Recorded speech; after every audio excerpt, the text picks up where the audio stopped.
안녕하세요. HR 메신저입니다. 최근 코로나 치료제 개발로 각광받고 있는 제약바이오 회사 셀트리온을 아시나요? 셀트리온은 작년 11월 잡코리아 취업 설문조사에서 제약바이오사에 취업을 희망하시는 분들이 가장 선호하는 회사로 선정되었는데요.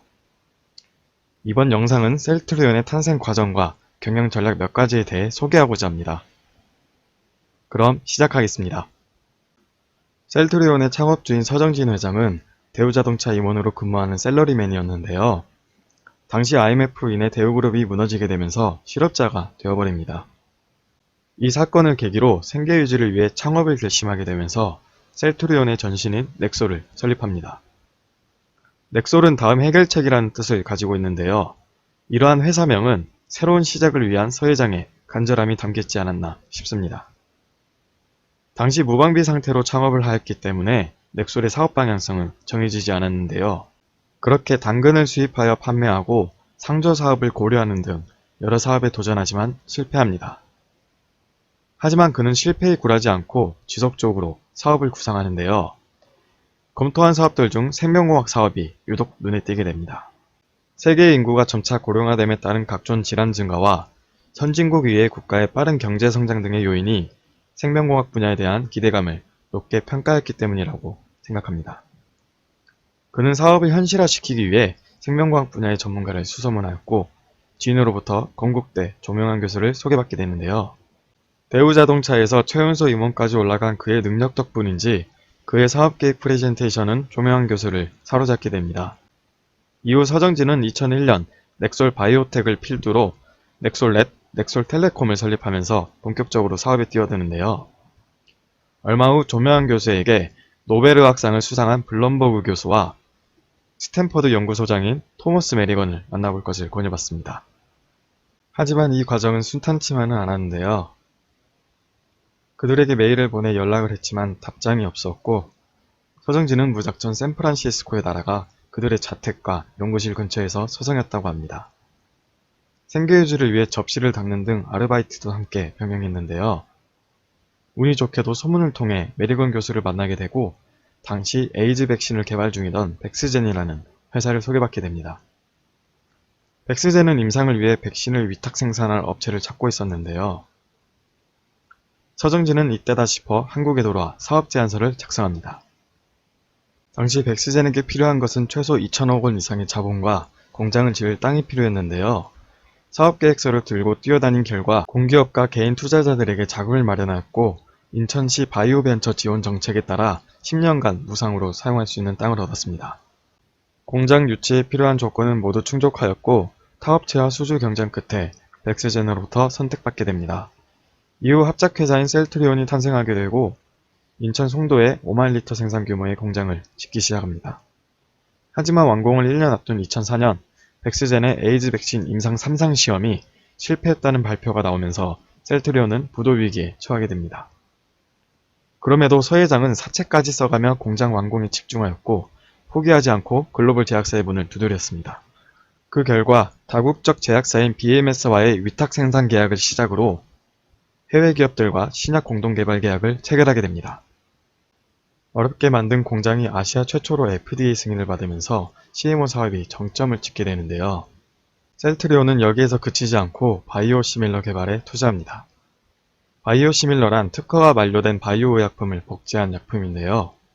기존 바이오 의약품의 효과를 그대로 유지하고 개발에 들어가는 시간과 비용을 줄일 수 있다는 점에서 보다 저렴한 가격으로 환자들에게 제공할 수 있다는 장점이 있습니다.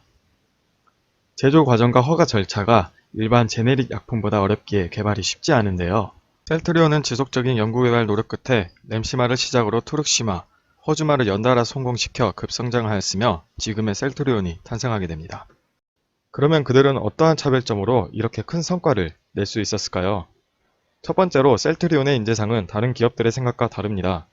삼성과 아마존은 똑똑한 인재에 대한 중요성을 강조하는 반면 셀트리온은 실력보다는 협업을 이끌 수 있는 사람을 인재로 여깁니다. 그리고 서정진 회장은 똑똑함은 성공하는 데 있어 걸림돌이가 될 수 있다고 하는데요. 이는 셀트리온의 채용 절차에도 묻어져 있습니다. 보다 월등한 인재를 채용하기 위해 PT 면접, 직무 적성 검사 등 다양한 방법으로 채용을 시도하는 기업들과 달리 셀트리온은 서류 전형과 면접 전형으로만 이루어진 채용 방식을 고수하고 있습니다. 두 번째로 셀트리온은 직원들과 최대한 가까이 소통하고자 노력합니다. 서정진 회장은 블라인드 앱을 통해 직원들과 소통하기로 유명한데요. 출근 시 블라인드 앱을 체크하는 것으로 일과를 시작한다고 합니다. 블라인드는 직장인들이 회사 이메일로 인증 후 대화할 수 있는 어플인데요. 익명성 어플이기 때문에 회사에 대한 건의와 불만이 거침없이 쏟아지는데 이를 실시간으로 확인하여 피드백을 주거나 문제를 해결한다고 합니다. 화장실 비데가 고장났다는 제보부터 상사에 대한 불만 등 소재가 다양하다는데요.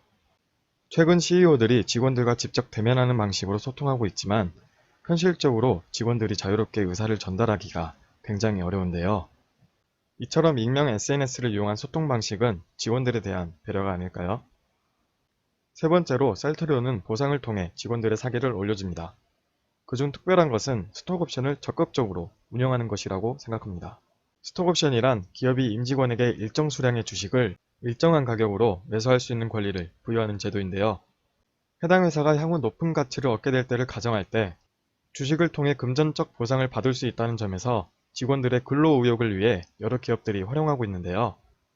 셀트리온은 국내 상장사 중에서 직원들에게 스톡옵션을 후하게 주기로 유명합니다.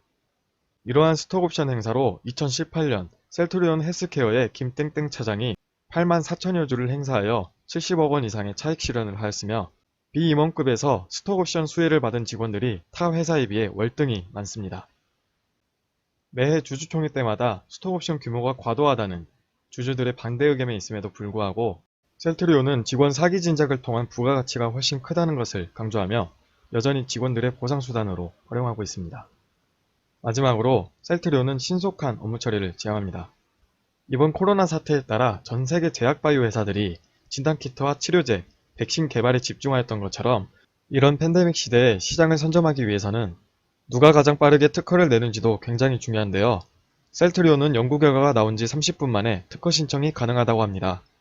그 이유는 연구개발부터 특허, 임상, 허가, 생산까지 전 부서가 전략에 따라 유기적으로 움직이기 때문이라고 합니다. 특허팀 같은 경우에는 연구 결과가 나오면 바로 특허를 신청할 수 있게 특허 신청에 필요한 자료들을 미리 구비해 놓는다는 건데요.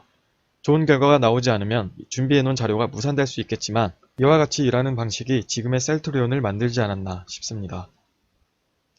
여기까지 셀트리온의 탄생 과정과 경영 전략에 대해 알아보았는데요. 서정진 회장과 셀트리온에 대해 더 깊게 알고 싶으신 분들은 전예진 기자가 집필한 셀트리오니즘이라는 서적을 통해 해소하시길 바라며 영상 마치도록 하겠습니다. 감사합니다.